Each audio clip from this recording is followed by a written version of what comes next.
au sud, de l'est à l'ouest, pour aller à la rencontre des populations qui n'ont pas toujours un accès facile aux soins. Le département de l'Isère se dote d'un camion spécialisé dans la détection des cas de tuberculose. Si vous êtes amateur de chocolat et que vous ne savez lequel choisir pour les fêtes, ne manquez pas de pousser la porte de cette pâtisserie-chocolaterie de Saint-Imier. C'est bien simple, c'est fin, c'est très fin, ça se mange sans faim.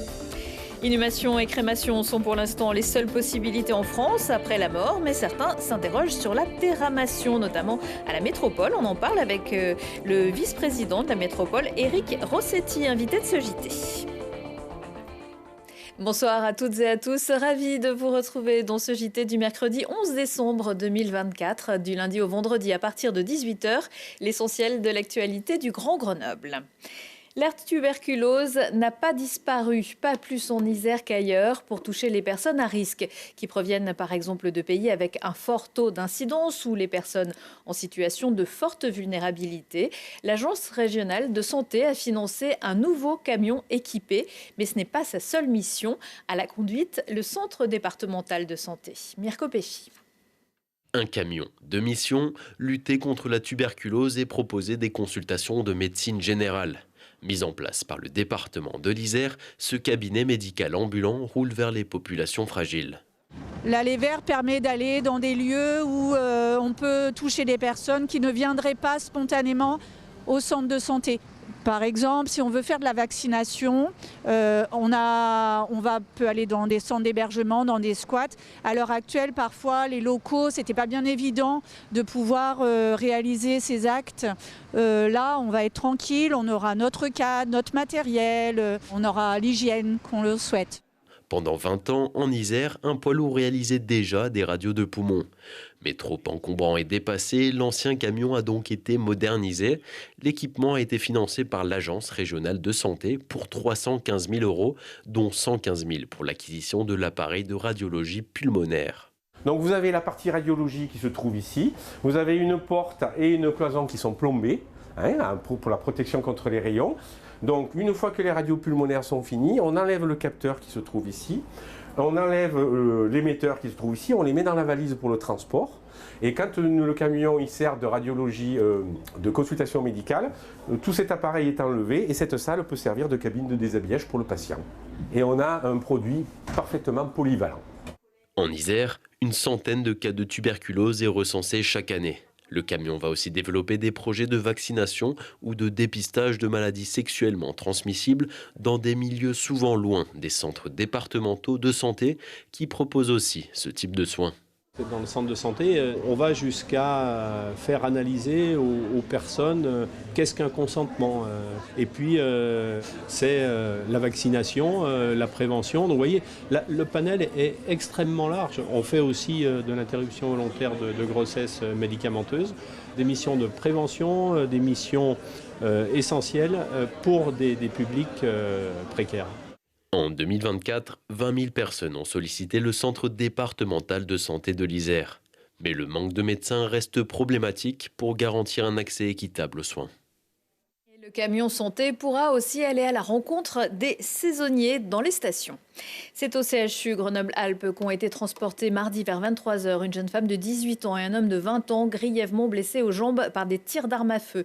La fusillade s'est produite dans le quartier de la Luyre à Échirolles, un des points de deal de la métropole. Ils sont parvenus à rejoindre l'îlot commercial et ont été pris en charge par les secours devant la pharmacie. Des tirs aux jambes qui font penser à ceux également reçus par deux autres jeunes il y a une semaine dans le quartier de l'Alma à Grenoble. Depuis janvier 2024, on compte 39 personnes blessées et 7 tués sur le territoire dans les règlements de compte pour le trafic de drogue. Le collectif des habitants et commerçants d'un autre point de deal sur la place Saint-Bruno à Grenoble, dont nous avions reçu 2 membres sur ce plateau il y a quelques jours, viennent d'envoyer une lettre ouverte à la préfète et au maire pour exprimer leur exaspération face au fléau et à la violence qui se déroulent sous leurs fenêtres. Ils se disent toujours dans l'attente de réponses concernant leur demande de prise en compte de l'insécurité sur la place et ses abords et de solutions pour y retrouver la paix. Sans une réaction rapide, ajoute-t-il, Saint-Bruno continuera à se paupériser avec des répercussions désastreuses sur toute la ville.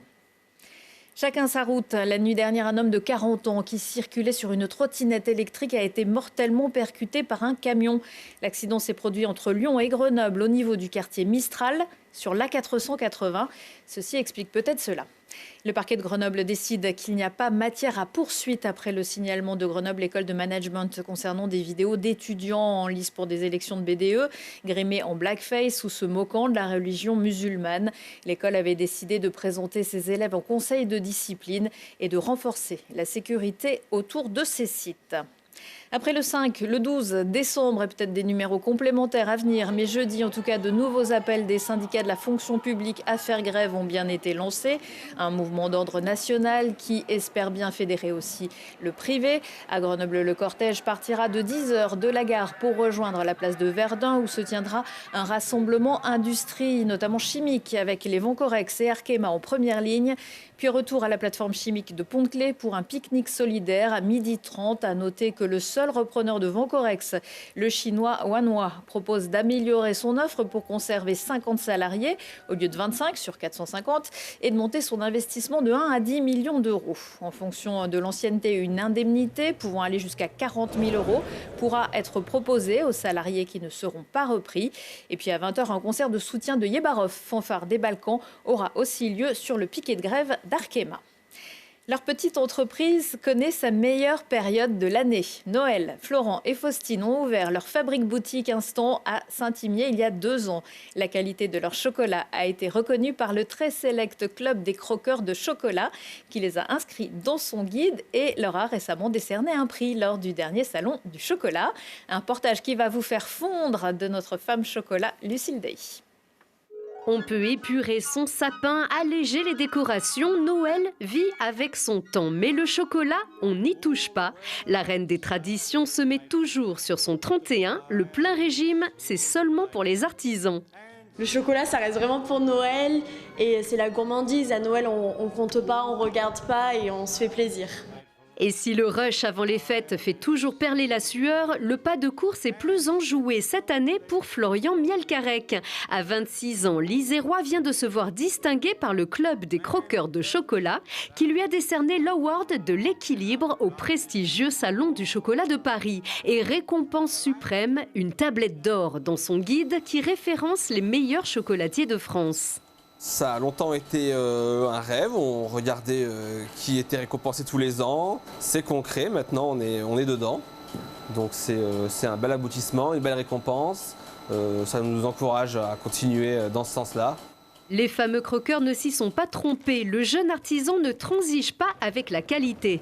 Des noisettes du Piémont IGP pour la rondeur et l'intensité de son praliné 100% maison, du miel de châtaignier de Chartreuse, des noix de Grenoble et des grands crus de cacao pour sa couverture. Pas question d'en changer malgré le prix de cette matière première qui a plus que doublé en raison de mauvaises récoltes cette année en Afrique. Et pas question non plus de pénaliser le client qui pourrait se rabattre sur les industriels. On diminue nos marges en jouant sur le fait d'avoir plus de volume, plus de clients. Et puis nous, on n'a pas voulu changer nos recettes ni notre qualité de cacao. Donc ça se répercute, mais c'est comme ça. Florian et son épouse Faustine, chef pâtissière, subissent la conjoncture, mais défendent leur artisanat. Installés depuis 2 ans à Saint-Imier, ils appréhendent forcément l'avenir, mais les gourmets les rassurent. C'est vrai que je préfère déjà le fait que ça soit à côté de chez nous, que ça soit local. Je pense que c'est une sacrée chance d'avoir un établissement comme ça à côté. Et puis oui, forcément, quand on connaît les gens et qu'on sait comment ils travaillent, forcément, ça ne peut être que mieux. Mieux et varié, l'artisan multiplie les formes, les goûts pour plein de surprises pendant les fêtes, en se souvenant que la vie, c'est comme une boîte de chocolat. À suivre de nouveaux épisodes jusqu'à la fin de la semaine dans ce JT avec des délices de panettone et de brioche au Saint-Marcellin et noix. Et de 10e victoire d'affilée pour les brûleurs de loups en Ligue Magnus. Mardi soir, Grenoble s'est imposé à Marseille. Mené 3-4 par les sudistes à 6 minutes de la fin. Les Grenoblois ont mis le turbo pour finalement remonter au score 5-4. Les BDL caracolent en tête du championnat avec 2 points d'avance sur Angers. Mais un match en retard, ça fait même trembler les caméras. Le temps de laisser la terre se reposer, un peu plus d'un mois après la Toussaint, Grenoble-Alpes Métropole, en partenariat avec la ville de Grenoble et les PFI, organise jeudi la 2e édition de la Journée nationale des transitions funéraires. C'est unique en France. Éric Rossetti, bonsoir. Bonsoir. Vous êtes vice-président de la métropole, chargé de la politique funéraire et du cimetière notamment. Alors on ne le sait pas toujours, mais il y a un cimetière métropolitain. Tout à fait, sur la commune de Poisat. Et juste à côté, le crématorium de Gières, puisqu'il y a de plus en plus de crémations. C'est un lieu qui s'est même doté de nouveaux fours il n'y a pas très longtemps. Alors tout à fait, au niveau national, les crémations représentent à peu près 41-42% des traitements, j'allais dire, des gens décédés. Et à Grenoble, on est plutôt sur une moyenne de 51-52%. Donc c'est quelque chose qu'il faut prendre en compte avec ces... Après, lors du Covid, on s'est aperçu que les crémations avaient pas mal augmenté, que les fours étaient vieillissants, parce qu'ils avaient une 30 ou 35 ans de service, et donc il a fallu les changer. Donc la métropole les a complètement changés et a mis 2 fours neufs. C'est un respect pour les personnes décédées, c'est aussi des économies et du mieux pour l'écologie. Parce que c'est des fours qui consomment forcément moins, qui permettent de passer plus de crémation dans une journée, qui tombent surtout pas en panne et qui peuvent assurer un nombre de crémations importantes en cas de crise. Alors l'inhumation et la crémation, ce sont les 2 seules techniques, j'allais dire, autorisées pour l'instant après la mort. Mais l'idée, ce serait de proposer autre chose. C'est de ce dont il va être question durant cette journée qui est donc unique en France. Alors tout à fait, la journée que l'on organise demain, et on voulait... l'accès sur les nouvelles pratiques, essayer surtout de faire parler les gens entre eux sur ces sujets qui sont toujours extrêmement délicats. C'est un peu comme le don d'organes, en fait, il faut en parler.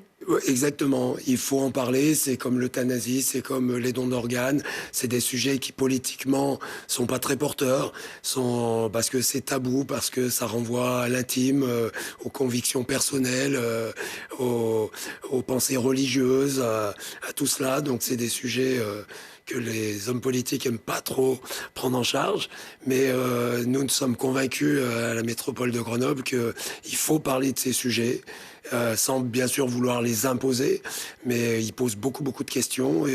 C'est des questions juridiques, techniques, sociologiques, et c'est pour ça qu'on organise cette journée. Voilà, c'est une journée pour faire un petit peu le point. Ce qui est proposé notamment, c'est la terramation, mais pourquoi on se tourne vers ces autres solutions? Il n'y a plus de place dans les cimetières? Alors, il y a plusieurs phénomènes en réalité. C'est vrai que le Covid l'a un peu exacerbé. Les places dans les cimetières sont peu nombreuses. Les élus dans les petites communes s'occupent rarement de ces sujets. Et il se trouve que les terrains, vous le savez, sont extrêmement contraints dans notre région. On est coincé entre 3 montagnes. On a beaucoup d'endroits de zones de risque, avec des inondations, des avalanches, des chutes de pierres. Donc oui, il n'y a pas énormément de place. Quand j'ai pris mes fonctions, j'ai fait le tour des 49 communes pour un petit peu recenser ces problèmes, et on s'est aperçu que la place était un sujet. Donc voilà, d'une façon très pragmatique, on s'est dit il faudrait peut-être qu'on réfléchisse à d'autres solutions. Alors d'autres pays pratiquent et autorisent d'autres pratiques, mais il n'y a pas que la terramation. La terramation va être le fil conducteur un petit peu de notre journée de demain, mais il y a aussi d'autres expérimentations qui existent, comme l'aquamation ou le traitement par le froid, qui sont des techniques un petit peu expérimentales. Ou comme les Égyptiens, non? La momification, on n'y est pas encore? Non. On va peut-être pas y retourner tout de suite. On a aussi beaucoup entendu parler de humusation. Demain, il va être question de terramation. C'est quoi la différence? Alors, la terramation, pour faire simple, c'est un phénomène naturel qui, grâce aux champignons, grâce aux animaux, grâce aux bactéries, transforme en fait les matières organiques en humus. Voilà. Et on parle d'humusation quand la terramation est faite au ras du sol. Pourquoi? Parce que l'humus, en fait, c'est un phénomène naturel qu'on retrouve dans nos forêts. C'est la première couche de terre qui est transformée par tous ces organismes. Donc voilà pourquoi on parle d'humusation. Une proposition de loi avait été déposée l'an dernier, notamment par la députée iséroise, alors qu'elle était toujours députée, Élodie Jacquier-Laforge, pour lancer une expérimentation justement sur des funérailles plus écologiques. C'est un peu tombé à l'eau, ça a été enterré? Alors, si on peut dire, oui, je salue le travail que la députée a réalisé. Nous sommes allés avec le président Ferrari à son invitation à l'Assemblée nationale avec tous les acteurs du funéraire en France pour essayer d'en parler. Compte tenu de la dissolution et compte tenu des problèmes actuels, c'est sûr que c'est pas un sujet qui est porteur, mais on espère bien que nos députés reprendront cette proposition de loi pour la faire avancer, parce qu'on sait très bien qu'un sujet pareil, il va falloir 10 ans, 15 ans, peut-être même plus, voilà, pour essayer de faire évoluer les mentalités. Et la métropole de Grenoble a voulu être leader un peu de ce sujet, parce qu'on a une tradition, on a une faculté, on a des laboratoires de recherche, on a interpellé les ministres de l'époque qui malheureusement ne le sont plus, mais pour être partenaire en fait d'une expérimentation et de voir avec eux si on pouvait travailler sur ces sujets de matière scientifique pour voir un petit peu ce que ça peut donner. Merci Éric Rossetti, on en parlera certainement encore très bientôt dans les années à venir. En tout cas, je précise que si la journée de jeudi est réservée aux professionnels, à partir de 18h30, le grand public est invité à participer à un atelier BD avec l'autrice grenobloise Tess Kinski pour imaginer ses funérailles en dessin et réfléchir à des solutions plus désirables. Merci encore. Merci à vous. Et aujourd'hui, dans Si on parlait avec Lucille Dailly, un plateau étincelant avec les robes de rêve signé Jonas Olosouzian, un jeune créateur isérois sollicité pour les 2 dernières élections de Miss France, avec aussi les éclats de la ferme aux 1000 lumières, un lieu devenu indispensable avant Noël grâce à la fantaisie de son propriétaire, Jean-Claude Guergui. Et si ça brille, c'est que vous avez trouvé les petits dessins cachés dans les décors du voyage de Paul Atouche, l'univers d'une illustratrice grenobloise, Marine Koutroutsios. Retour de l'actu dans 1 heure et en replay sur télégrenoble.net. On se quitte en musique avec la compagnie grenobloise des Gentils qui propose jeudi et vendredi à l'Odyssée des Bains un karaoké festif et participatif, un spectacle baptisé Les Papes Tant Petits Karaoké de Conserve. Excellente soirée à tous. Le vent nous portera